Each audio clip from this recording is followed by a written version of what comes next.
All right, welcome everyone. Let's make sure everybody gets in here. All right. Make sure I see some people are still connecting to audio, so I'm going to give it just a second here.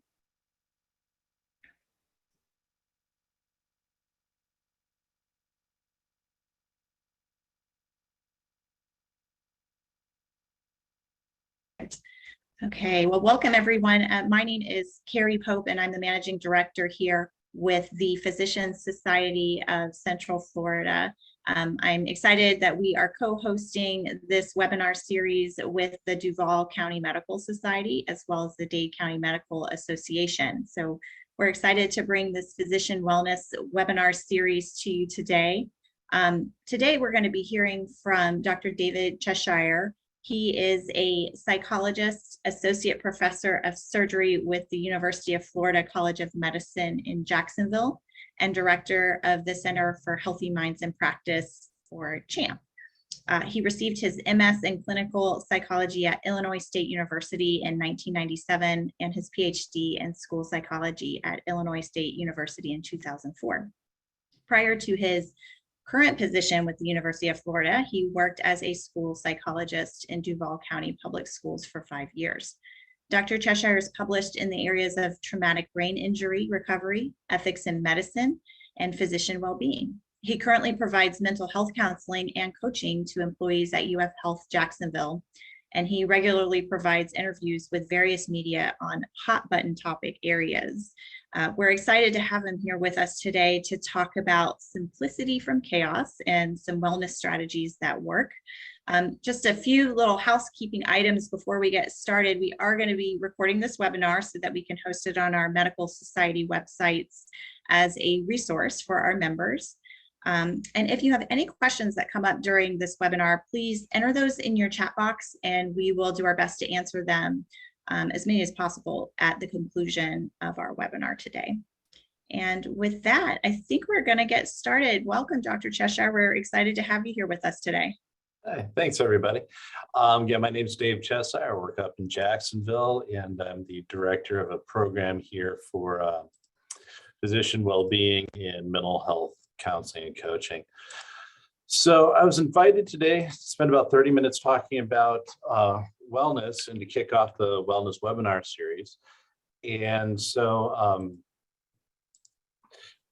basically to get started, I just want to share an experience I had about a year ago that I was invited to talk to a foundation here in town about wellness. And they asked, well, why don't you start off by talking about what wellness is, if we even know what that is? And I thought, well, that's kind of presumptuous, asking a supposed expert on wellness to come in and say, do we even know what it is that I do for a living? And then I thought about it and thought, I'm not entirely sure how to define what wellness is.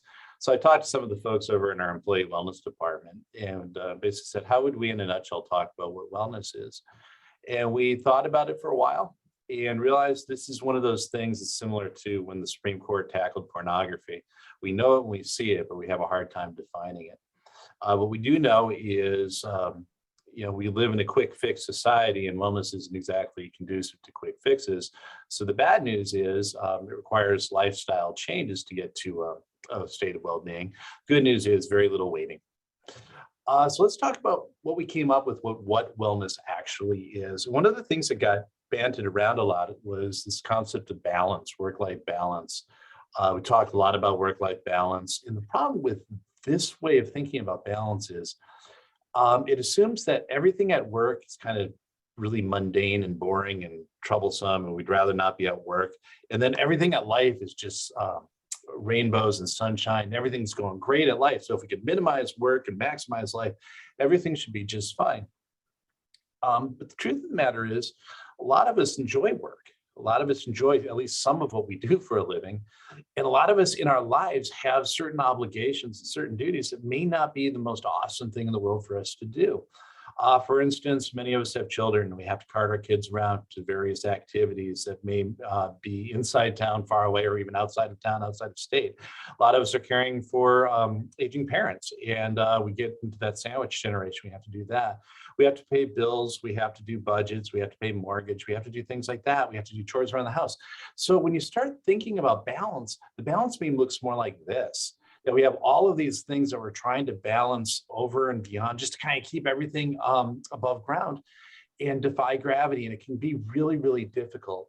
So we don't really talk about things in terms of work-life balance anymore. Instead, we're using the word work-life integration, where we try to maximize the good and minimize the stressful things in our lives to really achieve the state of Zen, happiness, well-being, wellness.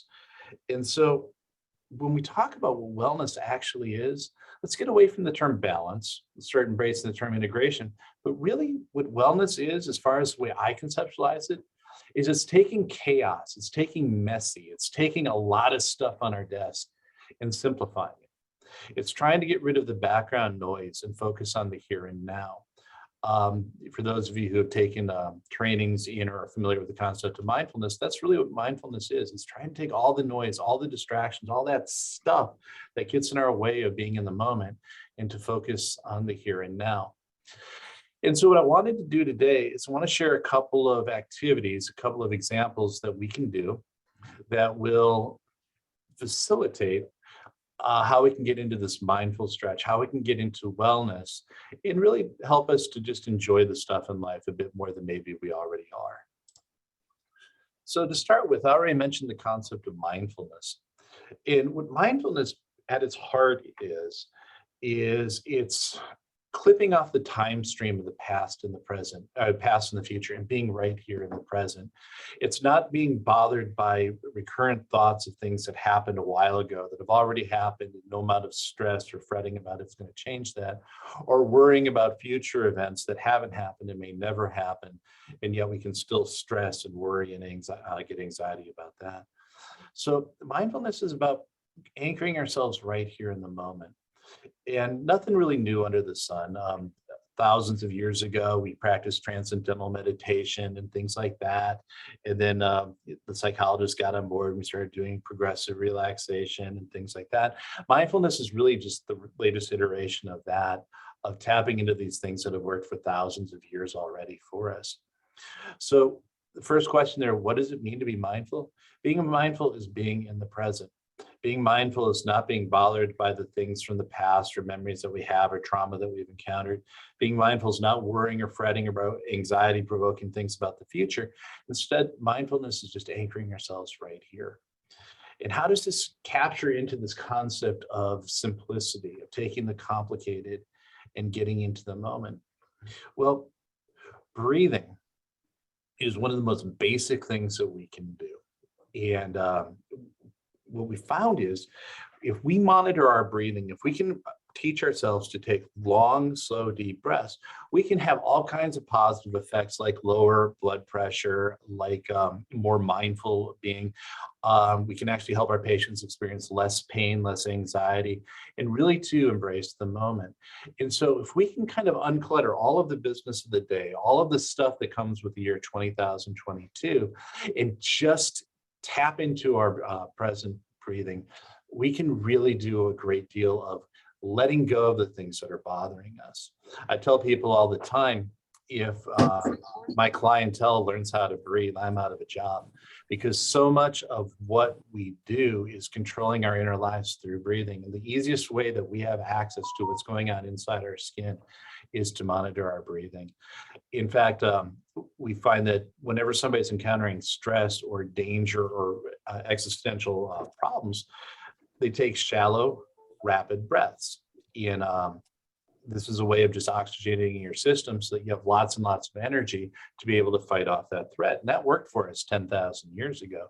Problem is these days, having lots and lots of energy and adrenaline and just energy to burn gets in the way of writing an effective note in the electronic medical record, right? So if we can find a way to let go of that reflex that was built in to keep us evolutionarily safe and embrace something that's more calming, we should be able to really focused on the here and now a lot better.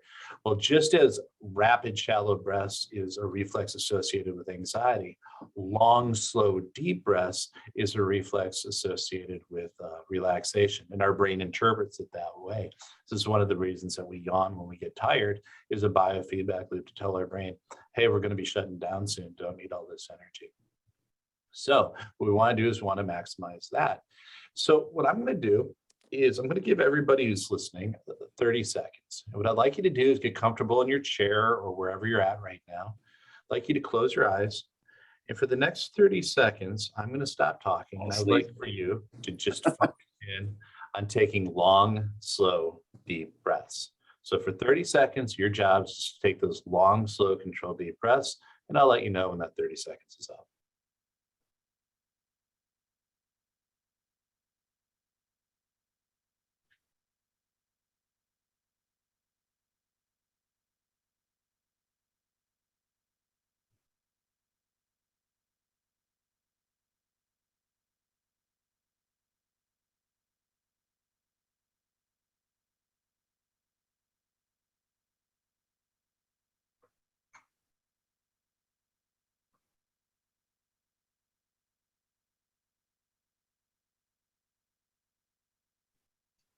All right, when you're ready, you can open your eyes for me.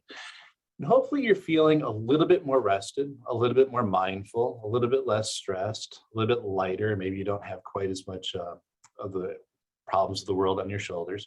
And so essentially all this is, we're not changing the world. We're not changing anything to do with what the stress is or what anything outside of our body is. It's just giving us a moment that we're better prepared to take it and that the stress of the world doesn't affect us quite as much. And it really can be that simple. With my clients that are experiencing anxiety here in my office, what I'll do is I'll basically say, okay, do this about 3 times a day. Just give yourself a timeout for 30 seconds and breathe. It's amazing how much change can happen just from such a simple little concept. We had somebody here with what she was referring to as malignant hypertension, and her kidneys were shutting down. They were putting her on dialysis. They sent her to me to try to control her hypertension. Just doing this knocked about 40 points off her systolic blood pressure. This and this alone. This is the only thing that we worked on. It's pretty extraordinary how breathing can affect our inner well-being. So our second technique at wellness and stress reduction is the concept of art and art therapy, and this concept of flow. And what flow is basically whenever you engage in something you really enjoy, whether that be computer games or performing an operation or riding a bike or going out running or watching a movie, and you lose track of time and you look at your watch and think, man, 2 hours just flew by. Where did that go? I was completely unmindful of all of that stuff happening. And essentially that's this concept of flow. When we can plug into the moment and kind of disassociate ourselves from the time stream and just act on what's right there in front of us and enjoy that, that's flow, the tremendously powerful sense of well-being. And art as a concept is the mechanism to get us into flow. And so one of the really powerful things about art and artistic response is that art allows us to communicate very difficult emotions, very difficult concepts that we may not have a vocabulary for. For those of you who have ever had a child that you got a phone call from the school saying they were a biter, they were biting other children. The reason kids bite is because they get frustrated and are lashing out and don't have a vocabulary to express themselves and to control the moment. So the simple best response for kids that are biting is use your words. Articulate why you're upset, don't just act out. And art is one way to do that when words fail us. Rather than acting out physically or violently, art allows us to communicate very difficult concepts in a very provocative way. This painting in front of you, I pulled from the internet right at the beginning of the pandemic. This pandemic was starting to get into our first surge in 2020. And I have no idea what the artist was trying to do with this. I'm not an art critic. I'm not qualified to interpret art at all. But the way I kind of look at this from left to right is on the left, you've got handprints and very simple design, and it gets progressively more chaos, and the colors become more vibrant, and perhaps even violent as we go to the right. And I see this as a descent from innocence into chaos from left to right. I don't know if that's what she was trying to express or not, but that's what it means to me. And you can see where I took an awful lot of words to express what I was thinking this might be, and I didn't even try to tackle the emotion, and she did it all with the art. And so what then does art look like? Well, at the beginning of the pandemic, one of the things we did here at the University of Florida College of Medicine was I invited everybody to share some artistic response about what they were feeling, what they were thinking, what it was like to live through a pandemic. And everybody was invited to give me a poem or a song or a painting or a photograph. And the very first one that came in was this one. And this was submitted by a nurse in how she felt about the pandemic. And I remember once I got this, I told one of my colleagues, you know, if we put these together in a book, I think we found our cover with the very first one. I think it's such a great rendition of what it's like to be a nurse during the times of COVID, of having the weight of the world on your shoulders, of having to mask up, of being isolated and have this disease all around us. And in those days, we knew very, very little about what COVID was. And so it was all the more distressing. Another submission was this one, which was a photograph of just an abandoned rowboat in our intercoastal. And the person who submitted it suggested that it was just the sense of feeling stuck on shore with broken tools and not being able to navigate what's going on in life. Another one that came in about COVID was this, where I believe the artist was expressing all of the confusion, all of the angst, all of the storm inside her head, and the sadness that comes with that as she tried to help her colleagues and her patients work through the sickness. And then the last one that I'm going to share is this one, which the artist titled Jesus Calms the Tempest, which is about having the storm raging all around you. In those days, of course, the pandemic, and relying on something bigger than yourself to pull away from the chaos and to bring us order. And you can see where all of this together is a very, very powerful, provocative way of letting emotions out rather than harbor them in. Even if we don't have either the ability to express in words what we're feeling or the desire to sit and talk about our feelings and emotions, and we want to express it in a way that maybe doesn't make us feel quite as vulnerable. And art therapy can be so powerful at allowing us to tap that wellness reserve that's inside all of us and letting go of some of the more distressing emotions. And what's important here as we talk about art and artistic response, everything can be art. Yes, painting and music and sculpting and dance, all of the things that we normally associate with art, but so too can be architecture or playing sports or going out running, engaging in those activities where we find release to let go of the things that are bothersome, to let go of the things that are troublesome. And anything can be artistic. This is where the concept of journaling comes from. I'm sure all of you have heard that keeping a journal is a way that you can kind of track your feelings, track your emotions, track your thoughts over time. Well, journaling, if your medium happens to be writing, journaling can be very, very powerful at releasing those feelings. Again, it taps into language and can be a little bit more difficult than some of the other artistic responses, but journaling fits in here too. If you're a surgeon and you just really find yourself getting into the zone and flow when you're in the OR, that can be your own brand of artistic response. Art doesn't have to be the traditional modalities. Art can be anything that's meaningful to you. So the first wellness activity we talked about was the breathing exercise, mindful breathing, taking long, slow, deep breaths and getting yourself into a mindful moment.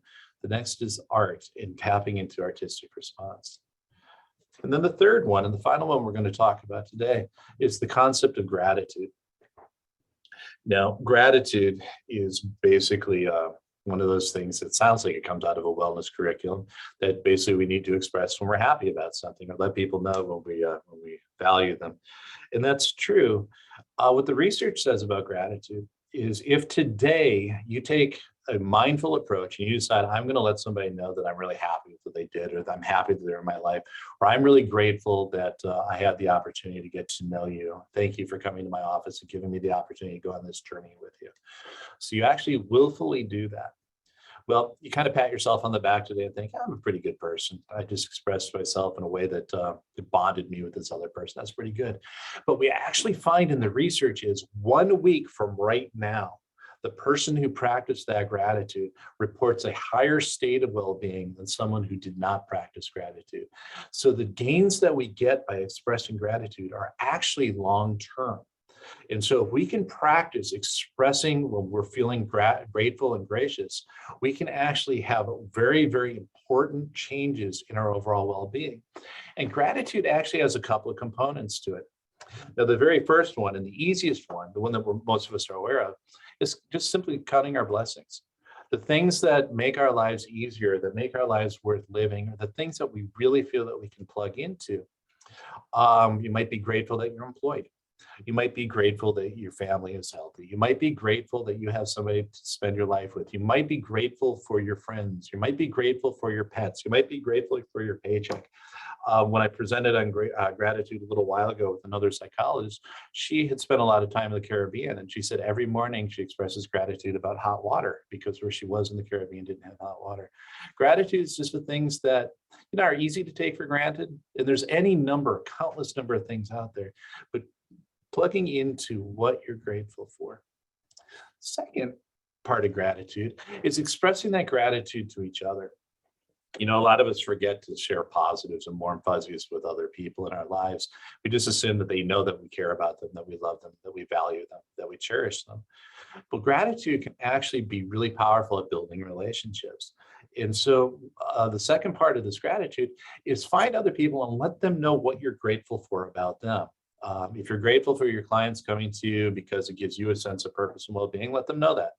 If you're grateful for the friends in your life because they make your life happier or more meaningful, or they give you a good outlet, let them know that. Don't expect them to read your mind, just as they shouldn't expect you to read theirs, that they value you as well. You can use this and form a connection with somebody maybe you graduated high school with. Get on Facebook and reach out to somebody you haven't talked to in months or years. Let them know, hey, I was thinking about you. Just want you to know that you're an important part of my life. I feel a little bit sad that we drifted apart. I was thinking maybe we could reconnect. So the second part of gratitude is the interpersonal aspect of forming connections with other people, staying interconnected. The third part of gratitude, and this is a little bit more tricky and a little bit more demanding, is look at the parts of your life, either at present or in the past, that were challenging, maybe even awful. The things in your life that you really, really found traumatic. And look and see if you can find something to be grateful about, to express gratitude over that one. In therapy, I was working with somebody who had escaped a abusive, very violent marriage, and her partner was potentially life-threatening. And what she had said was, I can say I'm grateful that he had taught me to stand up for myself, to find the inner strength to leave that relationship and to plug into with people that I care about and who could protect me, and knowing that I can protect myself now, which is a really powerful thing to think about at this very, very tumultuous time in one's life, to be able to find the silver lining, the gratitude about that.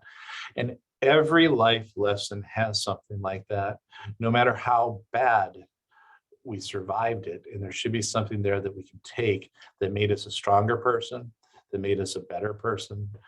Maybe, if nothing else, it taught us to learn about the importance of gratitude. But even in those dark moments, find gratitude. Folks, on a personal level, my air conditioning went out last night. That was awesome. And so I was thinking about it from a gratitude standpoint. Thought, you know what? I'm grateful that this happened in April and not in July. That my AC must go out here in Florida. That I would rather go out when it falls into the 60s in Jacksonville overnight rather than when it never gets out of the 80s. That I have time to fix the problem before it gets really hot here. So even when things are annoying and upsetting, even if they're not outright traumatic, we can still find the good side of it. So bringing us back to the beginning, what is wellness? Wellness is tapping into the simplicity of life. Wellness is letting go of all the complexity and all of the noise and the things that at the end of the day really don't matter in a big picture. The things that we're going to want to look at, that we're going to treasure. Breathing is the simplest way to tap into wellness, making sure you're getting an adequate amount of sleep. And people who forget how to breathe oftentimes have a hard time falling asleep because they have a hard time quieting their minds.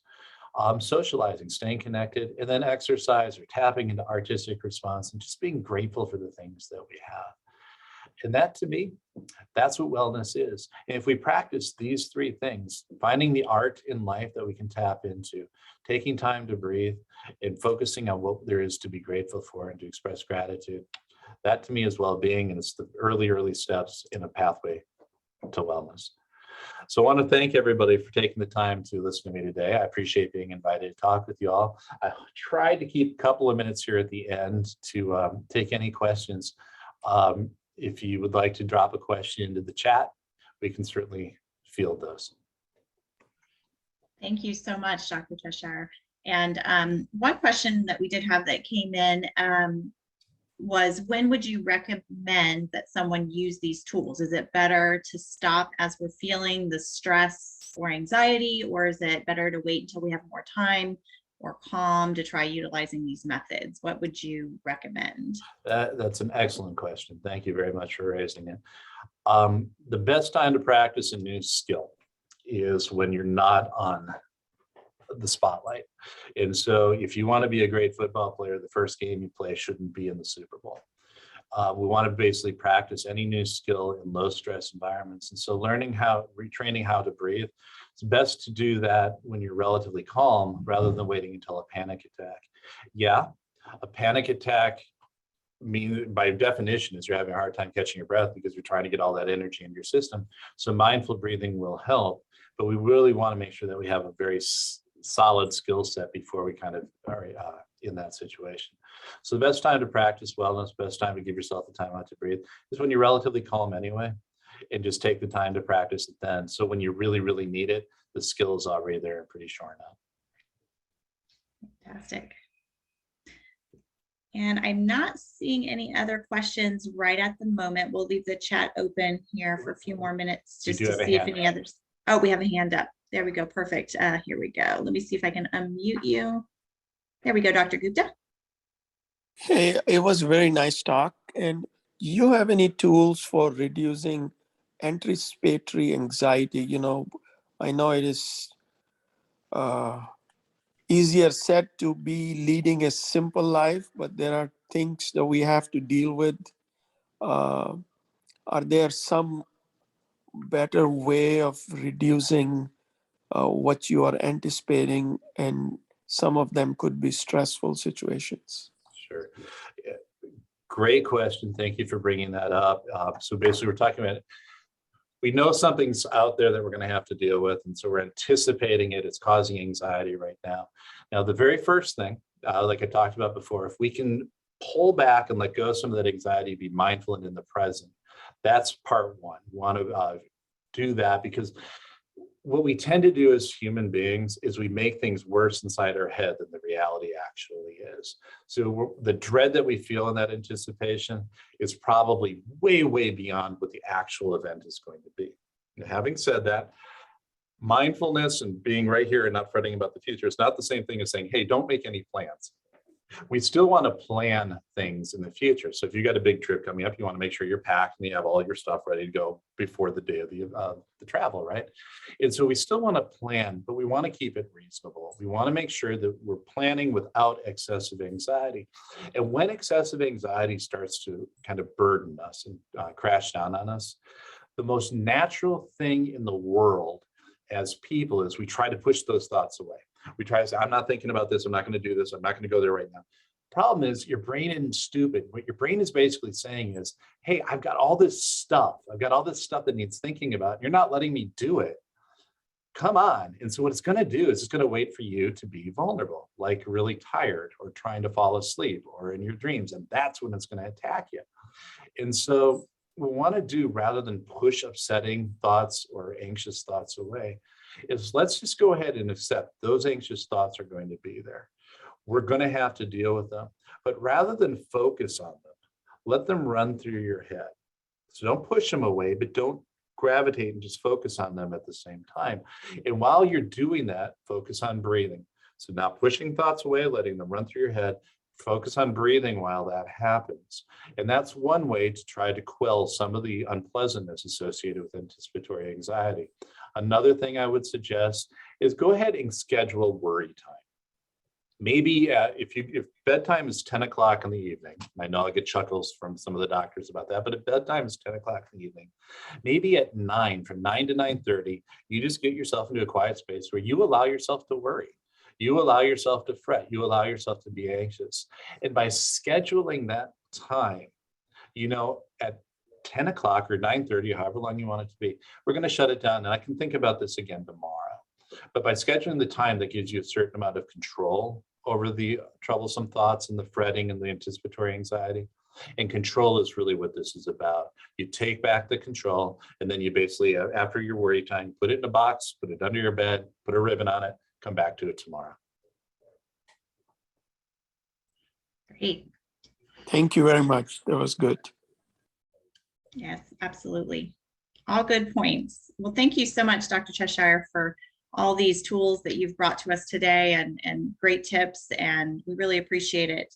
I wanted to remind everyone we are leading this as a series. We'll have another speaker on June 22nd, Dr. Ares Romero, who will be speaking on PTSD for physicians from COVID. So please mark your calendars for that. We'll be sending out more information about that webinar in the coming weeks. So keep an eye out for that. And if anybody has follow-up questions, feel free to send them to us here, and we'll make sure we get them over to Dr. Cheshire so we can get those questions answered for you. And thank you again so much, Dr. Cheshire. We really appreciate you being here with us today. You bet. Take it easy, everyone. All right. Thank you. Everybody have a great day. Thank you.